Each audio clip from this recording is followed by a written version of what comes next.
好，同志们，我们伟大来的，我们是中国现在，China Now with your gang of two, Michael Olson and Non Su. And let's see here, I'll press that button. And we're off to the races with good news. Yep. During our 6-minute break, Non Su did some very quick research. He being the senior investigative reporter for Epoch Times, he whipped out his investigation and came up with good news about iron nitride battery production. Magnet. Magnets, not batteries, magnets. And that's going to, the next year we're going to see it within a year, 2026, we're going to start seeing iron nitride magnets. And, probably the initial product will be used for the speakers, those small things.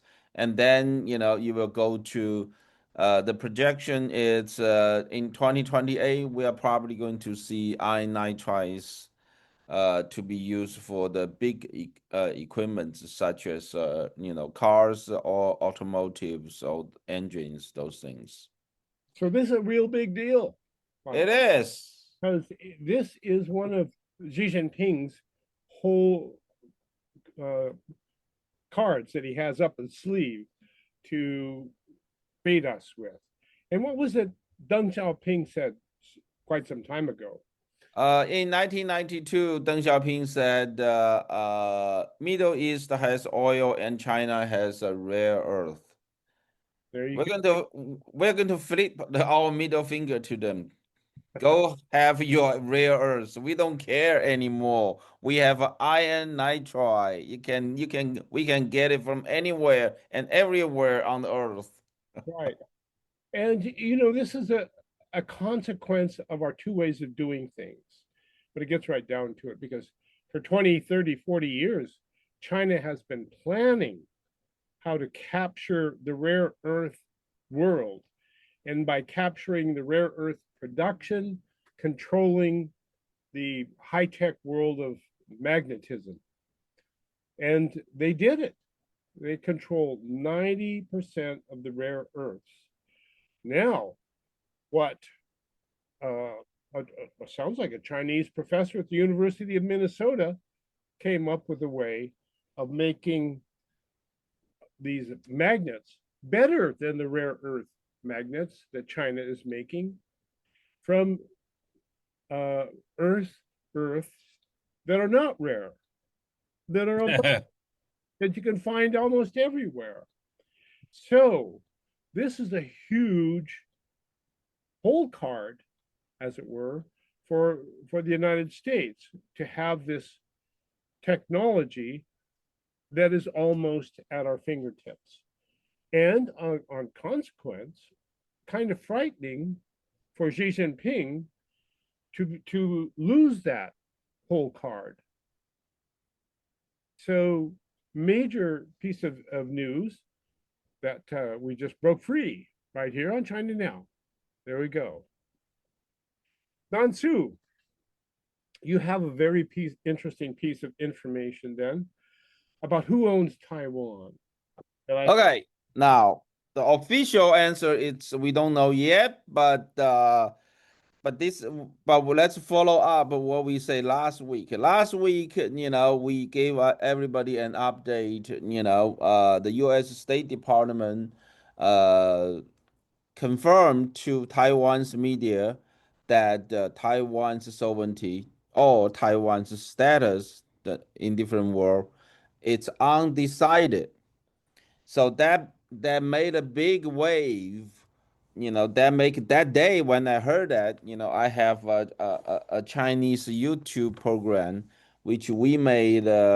We reported the news and we explained the history just like we did in the past in this program. So far we got close to 70,000 click on on YouTube for that program. So significance of the fact that China's status is undecided. What does that mean? Taiwan's status. Taiwan. Yeah. Taiwan's status is undecided. Now, let me continue on, finish this, and then we'll explain. Now, and after that news broke out, and then Taiwan's government made a response. So they went back to the history. They found, they say there's a one piece of document very important, which took place in 1949, the year the Chinese Communist regime came to the existence on the earth. Because that's the year they took over control of China. Now, in 1949, U.S. government, in a piece of a document which is still saved in Taiwan, it says U.S. government entrusted the Republic of China in Taiwan. Keep in mind the Republic of China, it's not the Communist China. Then the People's Republic of China, it's Communist China. Okay. So in 1949, the US government entrusted the Republic of China government in Taiwan to manage Taiwan. That's all the document says, basically. It's like the property owner of an apartment building hires a property manager to make sure everybody's paying the rent and the plumbing works, right? I don't want to speculate what that is, but you can. I think in my mind, I have the same understanding. Okay, so you can, because only the property owner or someone with the authority, represent the ownership, can entrust someone else to manage something, right? Right. You have to be the owner to give the Yeah. authority to somebody else. So now think about this. If we could be, if the U.S. government could be, if United States could be, up, the owner or half owner, maybe 30% of owner, or even maybe 10% of the owner, or 5% of the owner, and that, would that stop the military invasion of China to Taiwan? Well, that's one of the critical factors that are going to Xi Jinping is going to have to examine and figure out. And so that is where we're going to go, ladies and gentlemen. Most China observers think it's that Xi Jinping, not a question of if he's going to invade Taiwan, it's a question of when, because Xi Jinping has pretty much staked everything that he is on the taking of Taiwan, not taking it back because he never owned it in the first place. Yeah, that's right. They want to, it's an invasion if they Invasion start a of a war. foreign It's an country. invasion. Yeah. They invade another country, an independent country of Taiwan, basically. And that's the story. So most people think he's going to do it. Not whether, not if, but when. So Dr. Gregory J. Moore is a professor of government at Patrick Henry College and senior fellow at the National Institute for Deterrence Studies. Presented a paper for the United States Air University. I've never heard of that before, in which he argued that Xi Jinping's decision on when to invade Taiwan and risk war with the US depends on 13 critical factors and 4 additional enduring conditions. So let's roll. Here's number 1. Whether the People's Liberation Army's level of military preparedness is sufficient for them to win the war. Now, a lot of people don't think so. And if it's not, that would signal a wait and build your strength to Xi Jinping, right? If Xi Jinping doesn't think his military is ready to go, he would probably say, "Yeah, not right now."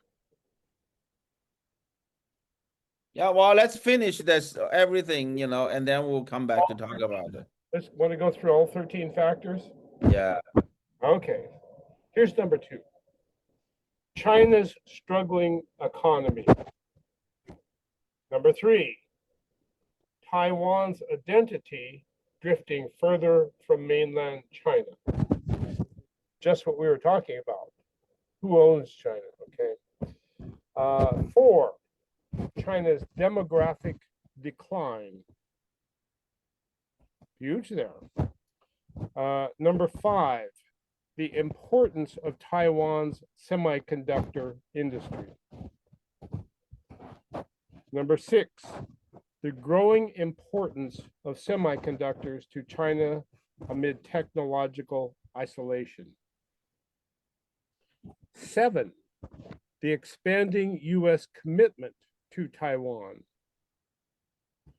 8, the current lack of U.S.-Taiwan joint exercises and interoperability. We're not doing any exercises with Taiwan, so maybe we should go now. Maybe that's a go signal. 7. Wait a minute. Okay, 9.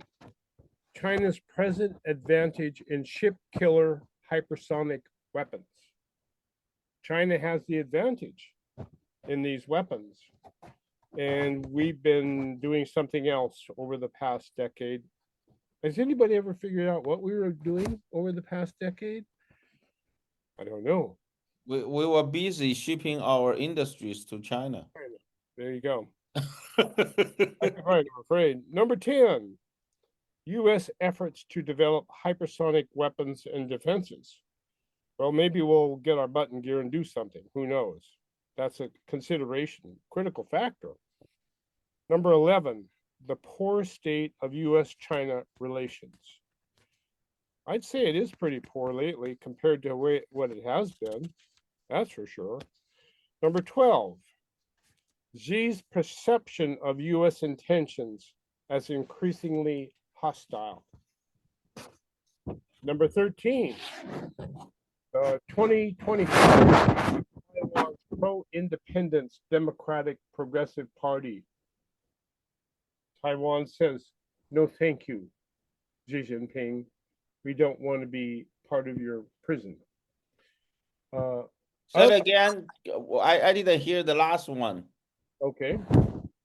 Number 13, the 2024 victory of Taiwan's pro-independence Democratic Progressive Party. That's already done.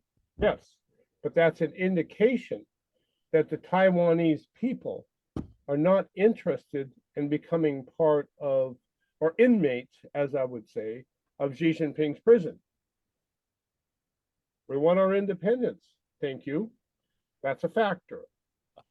So of these 13 factors, 11 of them suggest that an invasion may be imminent. Only 2 argue for delay. Yet postponement, if they do delay, would erode the advantages provided by the 11 factors already aligned in Beijing's favor. So of the 13 factors being considered here, 11 of them would suggest that Xi Jinping ought to invade now. And there's only 2 that suggest not now. See, this is an American view. It's an American academic approach. I look at it from different way. Okay.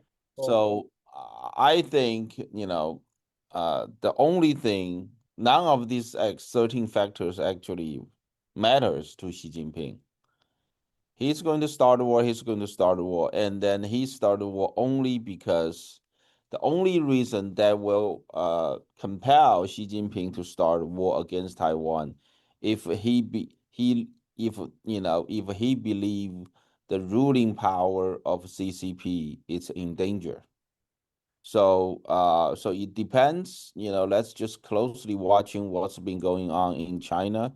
If there's a lot of protest, and that's why widespread social unrest. I think that's the only thing we need to watch, because he doesn't have to have his military ready because he doesn't have to commit a full military invasion or amphibious attack to the main island. He doesn't even have to do that. All he need the real reason for Xi Jinping to to start a military invasion, it's the ruling power of Communist Party is in danger. Now, once that happen, you know, he's going to the while starting the war against the Taiwan without amphibious attack may be the most probable way he's going to go with. He need a kind of a war that's going on, not a real war, but a partial war going on against the entire West, so that he can start the martial law. He can enact martial law in China. That's what it is. He need an Well, excuse. we have martial law in China. No, no, no. He need to. You can't just claim that martial law, become active, right? He need to activate the martial law. He need an excuse to activate the martial law. Let me put it in this way. So, but you can't just go tomorrow and tell the 1.4 billion people, although they are prisoners, but still, you can't just go there and say, hey, tomorrow, 1400, we're gonna start martial law. They're not going. Nobody's going to be convinced that there's a need for martial law to become active. So he needs some sort of a war condition. So make and then open his to have his propaganda machine fully in operation to brainwash the people that the Western world is trying to come to wipe out their country. So they need to do that. So, and then the most, the easiest way to do it is they start some sort of a conflict in Taiwan Strait, and then they start some sort of, or maybe South China Sea too. So then they are going to start fight. He doesn't have to launch an amphibious attack. China's long range rocket, it covers like 500 kilometer. It's a 500, it's like about close to 500 kilometers, which will make it the probably not more than 90% of entire Taiwan's island covered. Oh, So all he needs to do is drive, those like a mobile, long range rocket, that's like, carried by cars, by trucks. They will just park them on the sea line boulevard of China, and they start, shooting, and also, very important. I think it's very important for him to take one island. So maybe Kingman. I'm thinking Kingman is the one because uh that's only like within like 2 kilometers from from China's coastal line. There's no way that Taiwan can defend it. So they can do the airborne, or they can just overnight launch and attack. They will take the island, and then because the key here is they don't have to mobilize the society. They don't have to do any preparation. right. Why?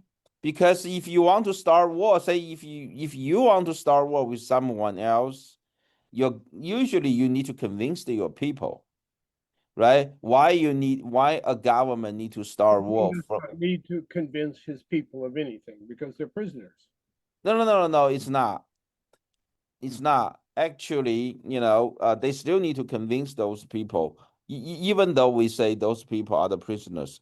Now, the reason that Xi Jinping does say if he's going to start war with the Philippines, he probably need to spend full, at least 3, maybe up to 6 months to convince the society and mobilize the society ready for a war.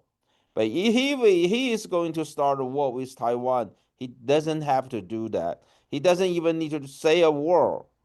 All he need to do is to start it. Why? Because they brainwash the Chinese people in China for generations. People grew up with the mentality that Taiwan is part of communist China. So, there's a lot of people, there's little pink we talk about, those pro-China, pro-CCP young Chinese. They can't wait, you know. So so that's why he And doesn't have to do that part. So as long as he sees, the ruling power, it's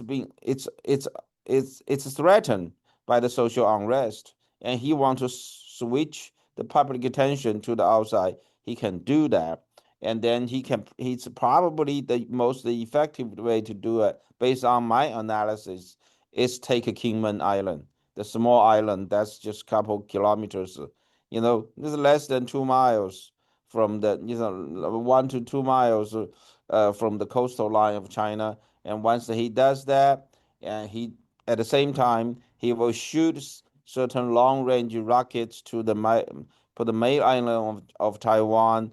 That basically will first mobilize the the U.S. Seventh Fleet or Pacific Fleet or the entire Western world. You're going to see the military movement all in the entire Western Pacific, in Japan, in the Philippines, so on and so forth. You know, that's a proper response, but then Xi Jinping is going to use that kind of a military preparation to defend Taiwan as an excuse, using his propaganda machine, say, the Western world is okay, trying so I see to what take over, to start a war with the CCP, and he used that excuse. He can activate the martial law. okay. So the idea is you take one of the what's it Kingman.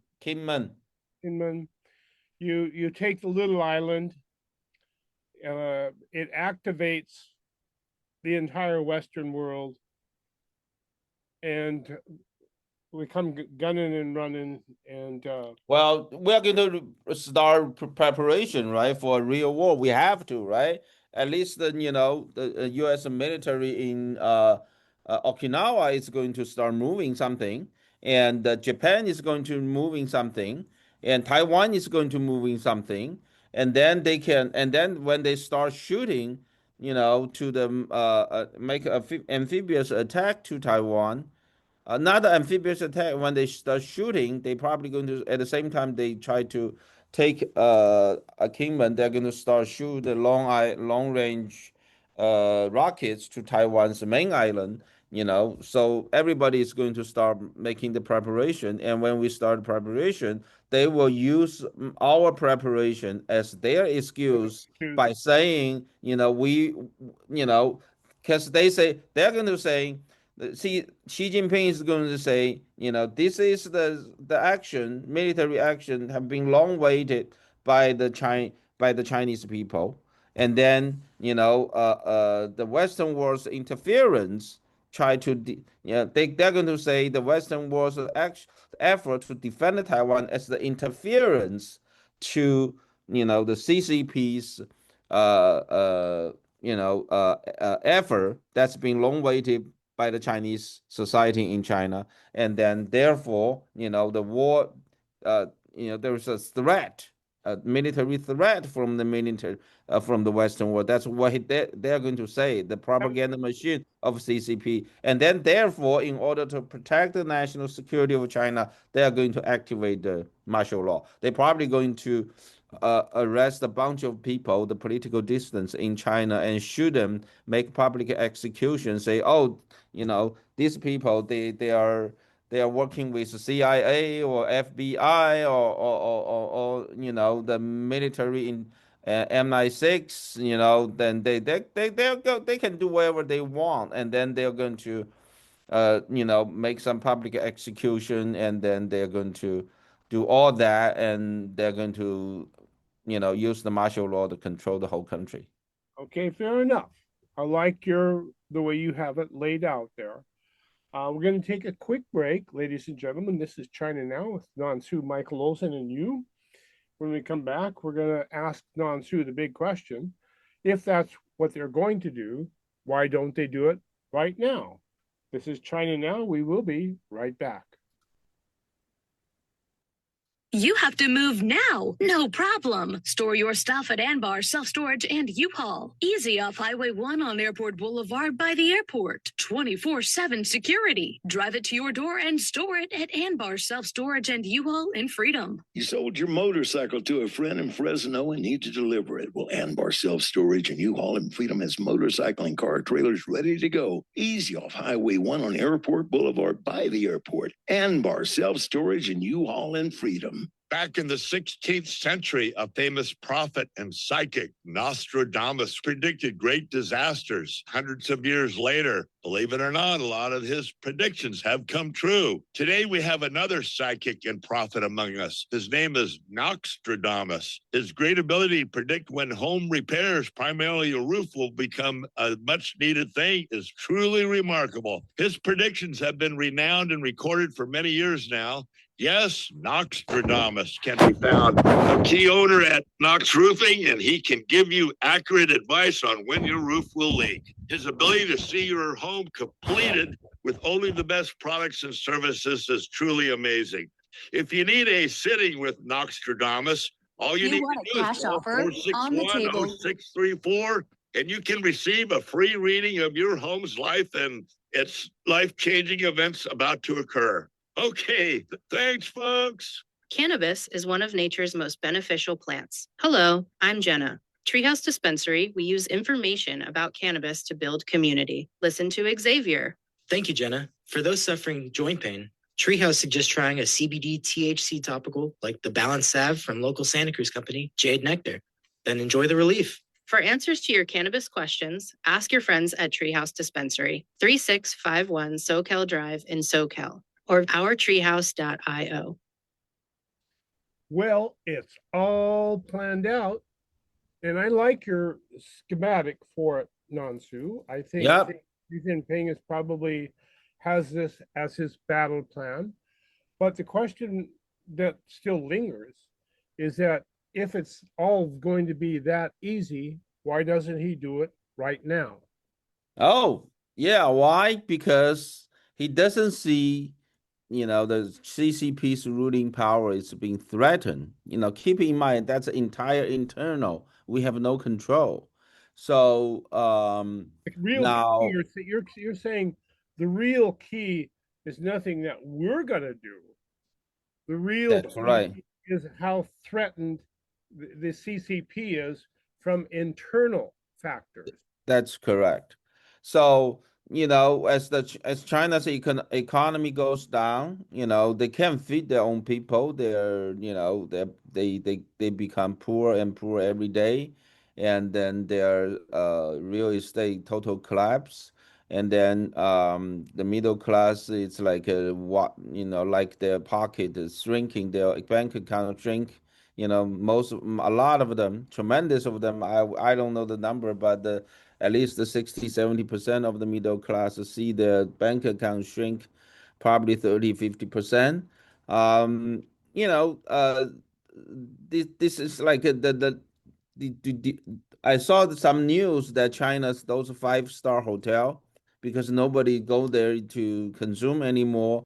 You know what those 5-star hotel doing right now in China? Selling food on the streets. Yeah, they are selling the fast food on street, right? They have their I don't know, their high pay chef, making all these the fast food, box, they're selling them, of course the expensive one, right? They make it as like a lobster box or whatever the box is, meaning what? Meaning those people, those middle and higher middle class, who used to when they're used to go to those 5-star hotel restaurants, they're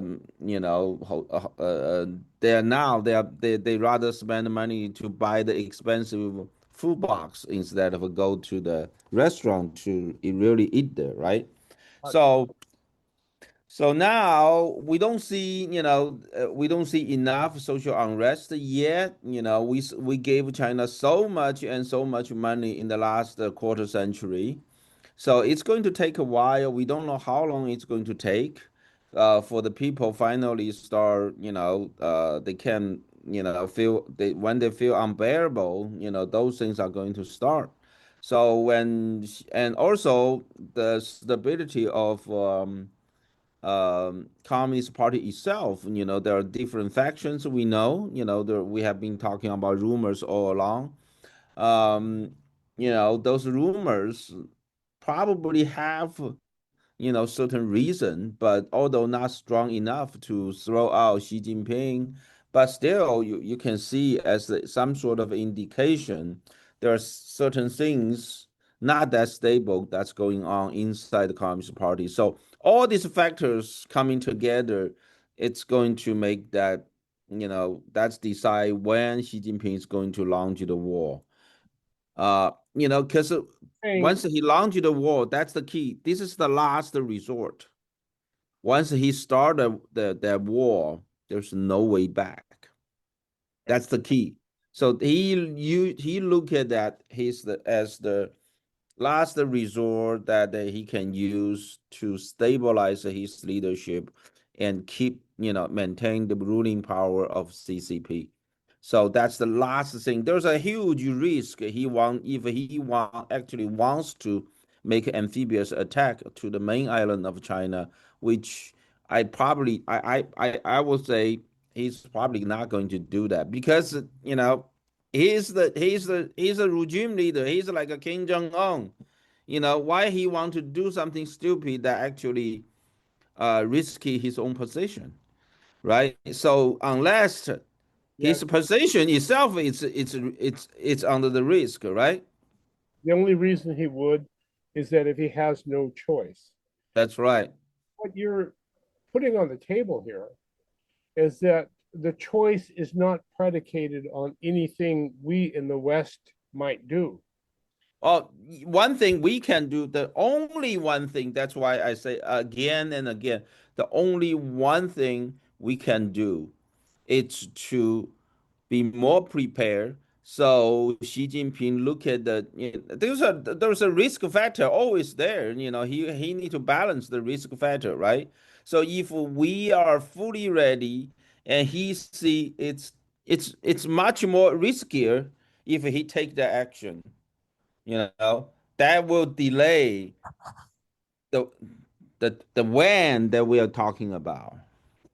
Well, Dr. Gregory Moore, in addition to the 13 critical factors that he put on the table, which we have gone through, also lists 4 enduring conditions, and that I thought would be very interesting to put on the table as well.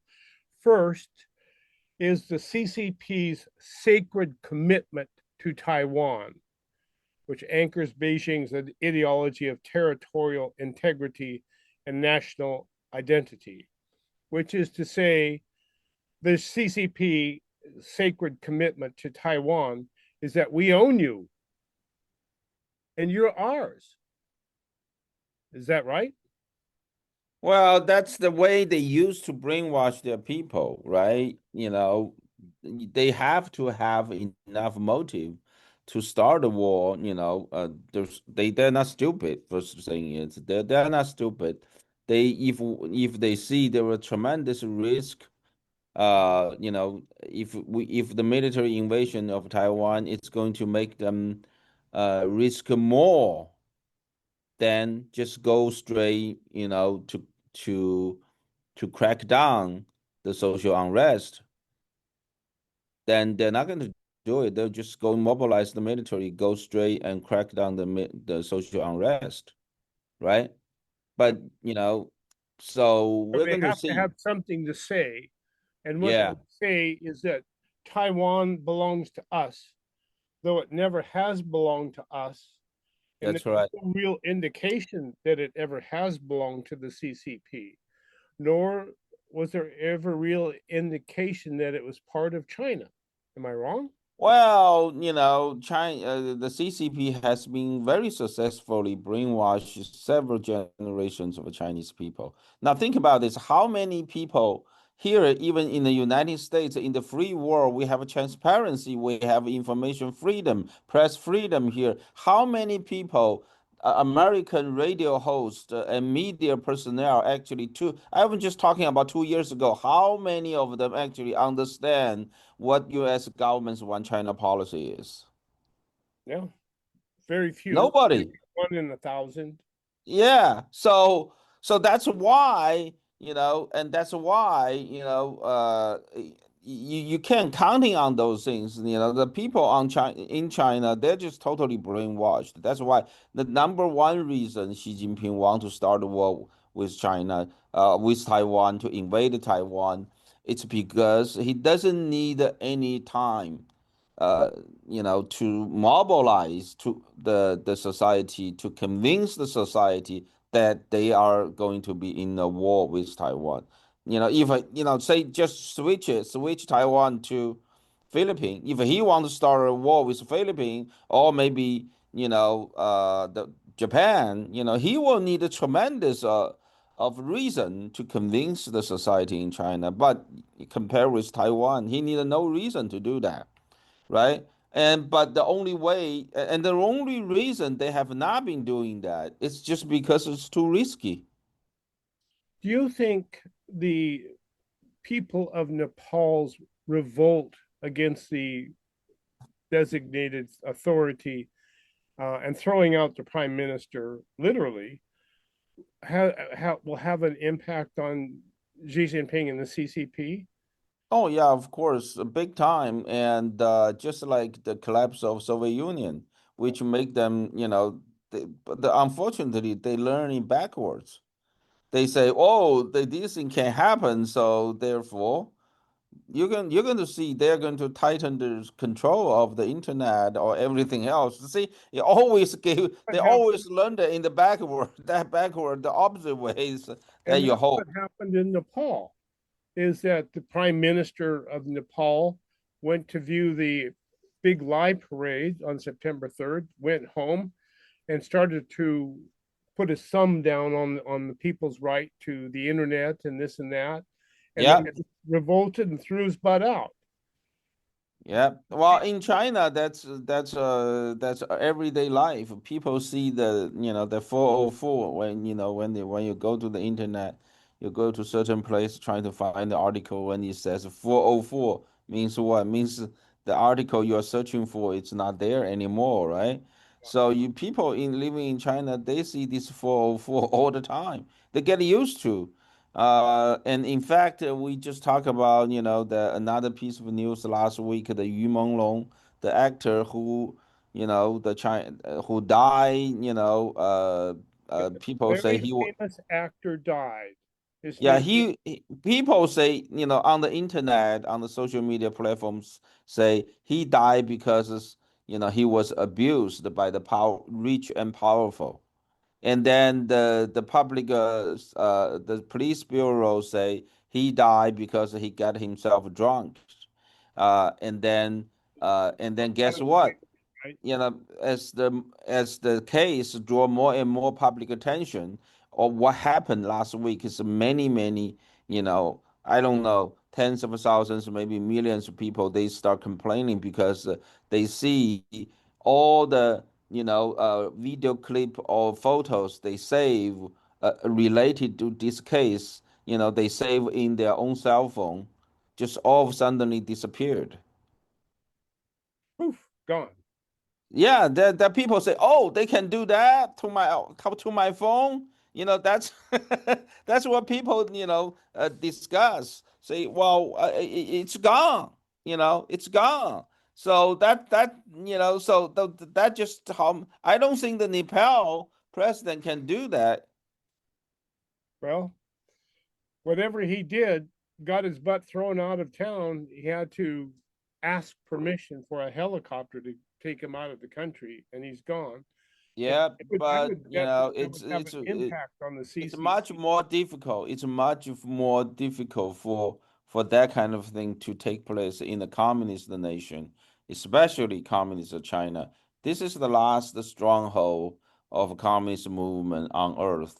So, we don't want to make a strategic mistake when it comes to estimate the risk that of and the threat from that regime. Okay. Well, of the four enduring conditions, the first was the sacred commitment to own Taiwan. So forget about everything else. The second is the authoritarian decision making creates distortions, as Xi may not receive honest assessment of PLA's readiness due to military purges and the culture of fear. So who's left to tell Xi Jinping anything about the military? All of his people have been booted out of the military. He has I would look at a different way. I would look at and say everybody who replaced the ones being booted away is still his people. uh-huh. Okay. So who among them is going to tell him the truth about what they see? It doesn't matter by the time, the communist regime feel that the ruling power is being threatened. Okay, so all these Only thing different. that really matters in the entire equation. Now, one thing the people do not understand is you see a lot of us power struggle between among different factions of a Communist Party for the position of CCP Secretary General, Right. but none of them want to see the collapse of CCP. Because it's their bread and butter. Yep. That's So funny. now, if the CCP is facing the true challenge of losing their ruling power, let me tell you, all of them will be united. They'll be together. They'll be together against the Chinese chives. Against the chives. The chives The tribes is going to throw them out, and they are going to be together against the tribes, and they need an excuse to activate the martial law, and that excuse is the military war with Taiwan. And do you know, Nansu, that the Chinese Communist Party were once the chives themselves? Well, that back in you're talking about in the 20s, 30s, they say they represent the working class, but 20 what 20 I that was like 7 or 8 years ago. It was a joke. I was looking at it, ironically, Chai Chi, uh, that who is Xi Jinping's left hand man or maybe right hand man at that time. That's the first term under Xi Jinping. Chai Chi was mayor of Beijing, and he called all these poor people, who the farmers who lost their land and came to the city to work as construction worker. They they they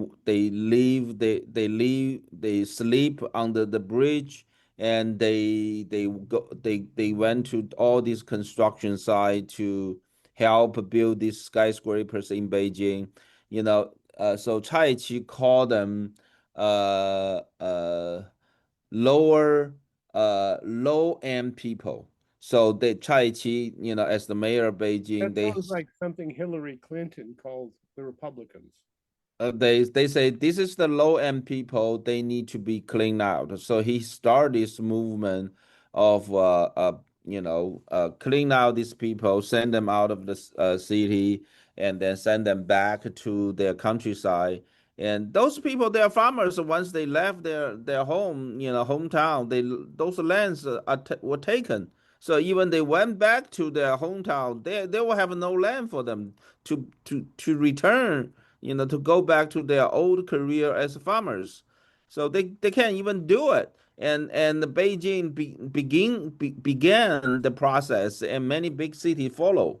So, used to be, Chinese CCP say, oh, they represent all these working class farmer, workers and peasants. You remember the peasants? That's their word they use.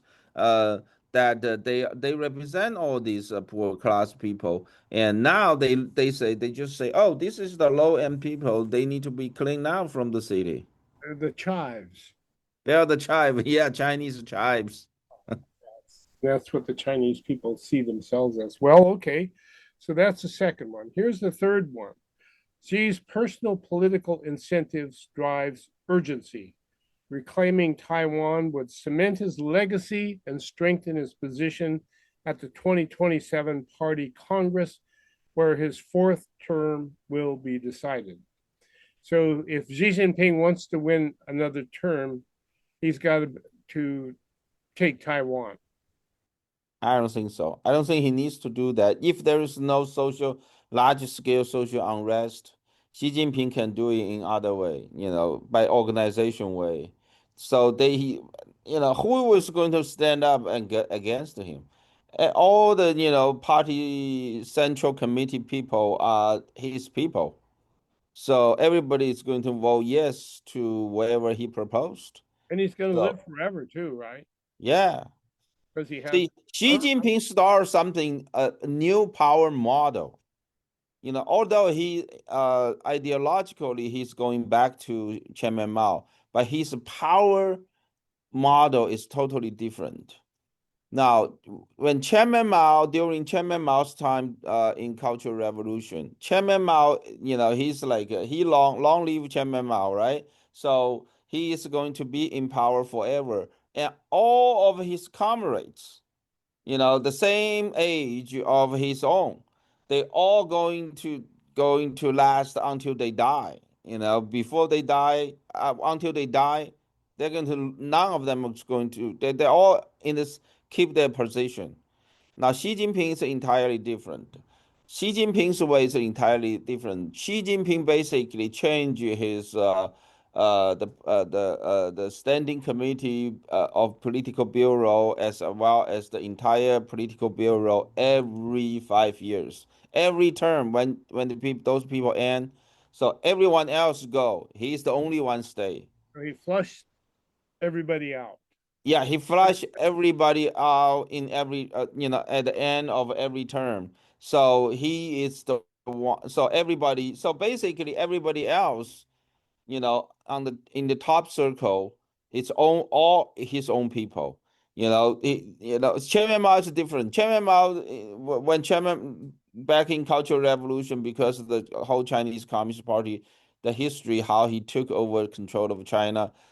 Many of them were like their generals or high level officials. They believe they make a tremendous contribution to help as a part of the Communist Party taking over China process. So they all have certain self-esteem or whatever, so make And them as a to little their more independence from Chairman Mao. But here it's totally gone on the Xi Jinping because everyone, besides himself, everyone else, it's all his people. and you remember how Hu Jintao was taken out.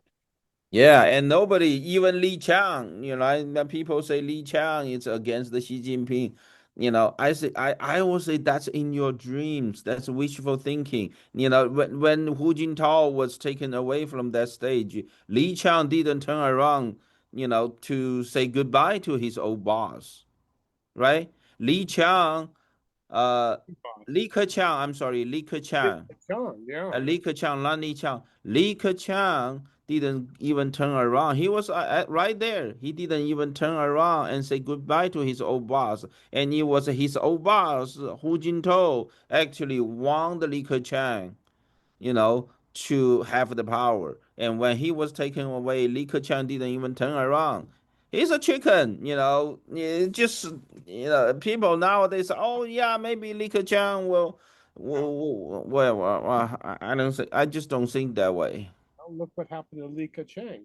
Yeah, he died, right? Heart attack. He heart attack when he was swimming. I don't even want to go. You know, they all the Communist Party, even Li Keqiang take power. Okay, you say let's just backstab. He is still Communist Party member. You know, people have still have wishful thinking about Li Keqiang.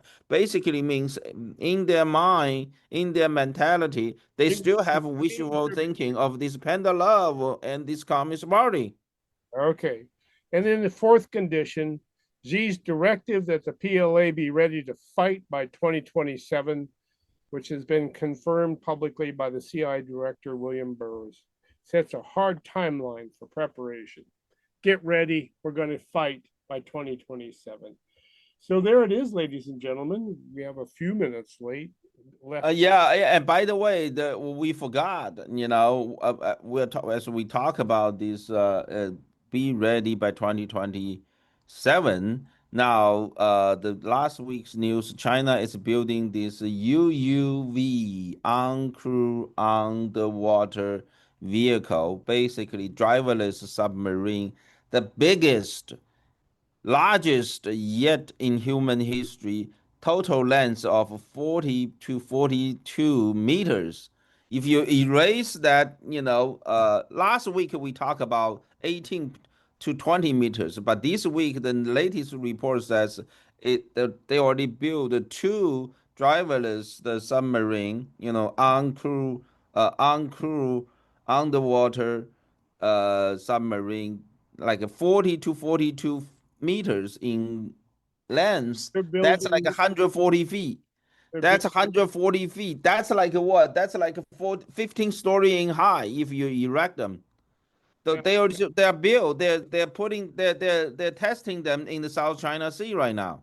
So the lesson is America, be prepared, get prepared. We need to be prepared yesterday. We need to be prepared yesterday. We were not ready, and we are still not ready, and we better to get ready just like soon. World War II in the Pacific.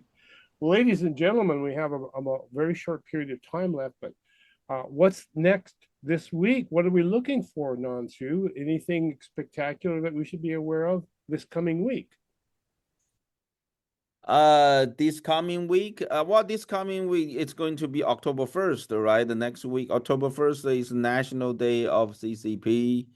You know, if you go to Beijing now, their curfew, they're trying, you know, they censor all the information. They watch this is like a sensitive time. You know, July 1st is the Communist Party's anniversary, and October 1st is China's Communist regime's National Day, and August 1st is the Chinese military's anniversary day. All these days, you know, are considered very sensitive period of time, and you know they're going to have a tightened security.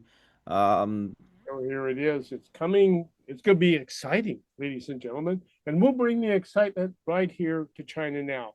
Who knows what the news will be? But whatever it is, we will have it right here. Nansu and I will talk about it. And who knows, maybe we'll have our iron nitrogen magnetism by Iron nitride. batteries, or not batteries, but magnets. So that's the question. So this has been China Now. We thank you all for tuning in. Tune in next week for more what's happening in China. Thank you for joining us.